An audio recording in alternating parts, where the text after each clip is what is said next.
The Hershey's incident. On a Halloween night in 2011, a small home on Winchester Avenue in Chicago quickly became the scene of a nightmare. After trick-or-treating, a grown 55-year-old man fell into a fury with his partner after discovering that his bag of Hershey's candy was missing. He was convinced that the 49-year-old woman had taken it, and what started as a petty accusation quickly escalated into a heated argument. The shouting grew louder and tempers boiled over. In desperation, and perhaps in an effort to also protect herself, the 49-year-old woman hurled a plate at the man's head, striking him in the face and cutting above his eye. The injury, later visible in the mug shot taken of him, only stoked his anger further. With dripping down his face, the man reached for a kitchen knife, and consumed by rage, he lashed out in a frenzy, striking the woman multiple times. Neighbors later recalled hearing chaos and screams echoing from inside the home. Unsure as to whether or not the noises were Halloween decorations, police were eventually dispatched to the area. When officers arrived, they found the woman gravely injured. She was rushed to Cook County Hospital, where she lingered in critical condition for nearly a week. Despite doctors' efforts, her injuries proved fatal, and she later passed on. November 5th. The man was arrested soon after and booked on felony charges. What had begun as a trivial Halloween quarrel between two adults ended in one of the most brutal of ways. Costume malfunction. The malfunction incident. On October 31st, at a thriving Halloween carnival, a 51-year-old man would step into the bustling streets dressed in a costume of burlap and straw, eager to join the thousands celebrating beneath pulsing lights and music. But in a sudden, tragic turn, the man's night of festivity shifted into pure trauma. The man joined the crowd in an energetic dance, and in the midst of the excitement, he wanted to take a break and light a cigarette.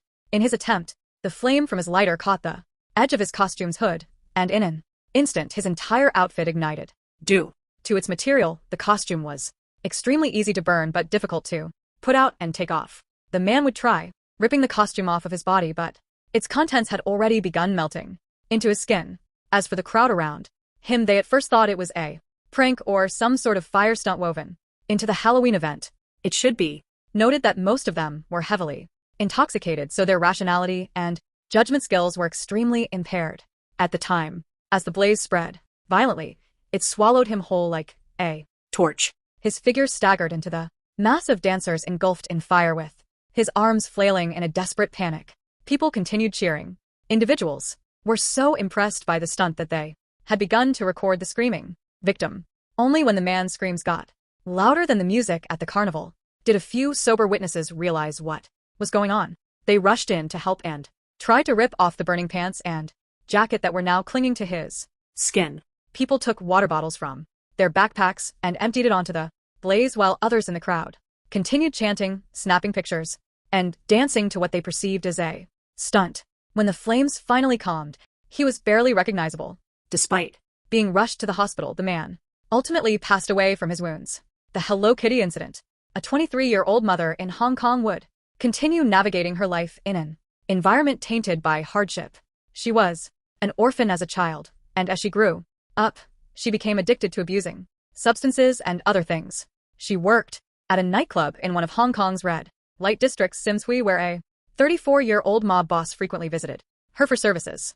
The gangster was known to be extremely dangerous, as he had a horrible temper and would often do cruel and unusual things to people who wronged him. One day, after the two met with each other, the mobster would accidentally forget his wallet at the venue. Upon seeing that it contained $4,000 Hong Kong dollars, the woman would secretly steal it to help her own financial situation for herself and her son. The mob boss found out, and out of fear of what he'd do to her, she immediately returned the money back to him. However, he wasn't satisfied. He demanded that she pay an additional $10,000 back to him as an interest fee for her thievery. Obviously, she couldn't meet those requests. On a calm night, as the woman made her way into her apartment after her shift, she'd hear knocks at her door. It would be 3 members of the Triad gang and a young girl who claimed that they wanted to settle the dispute with a more reasonable fee.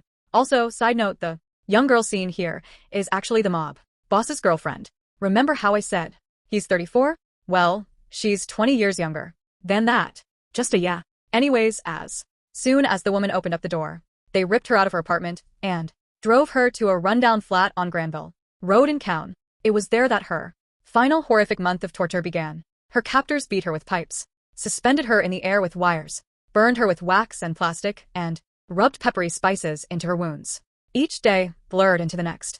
It was a cycle of torment designed not only to punish her, but to strip away at her humanity. Neighbors heard nothing beyond the walls, but within them, suffering was routine. After nearly a month of agony, her body could no longer endure the mistreatment, and she would pass away from the monstrous acts of the gang. Upon realization, the mob boss had his men disposing of her remains in bags and pieces to clear themselves of any evidence. However, in a grotesque and cruel twist, the boss would have her skull boiled clean, polished, and preserved, and then stitched into his girlfriend's Hello Kitty plush. Actually, I don't really feel comfortable considering her his girlfriend. I mean, the man's quite literally old enough to be her father. But nonetheless, night after night, the young girl would be faced with it all. As she lived with the mob boss and he kept it in the flat they were living in, she wouldn't be able to escape the sight of the toy, and as time went on, it began haunting her. She'd start seeing hallucinations and apparitions of the woman's ghost. The spirit would follow her every day, weeping dreadfully. It would stand by the corner of her bed, staring at her every night, and if the girl ever fell asleep, it would show up in her dreams as well, and turn them into nightmares. In her words, she said that it kept haunting her while demanding justice.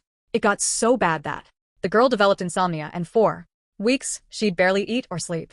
Eventually, she broke.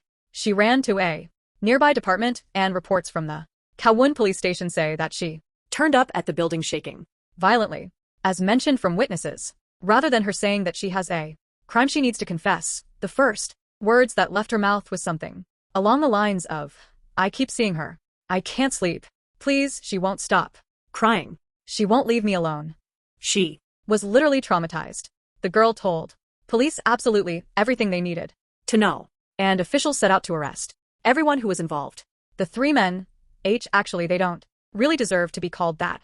The three criminals were all sentenced to life in prison with a 20-year minimum. Before parole, the young girl was placed in protective custody, and after the trial, it was noted that she was seeing the ghost less. However, she'd still go on to experience nightmares and auditory hallucinations of the woman weeping. The last thing that was heard of her before she was relocated with an identity change was that she was being given psychological treatment and correctional therapy. These aren't just horror stories.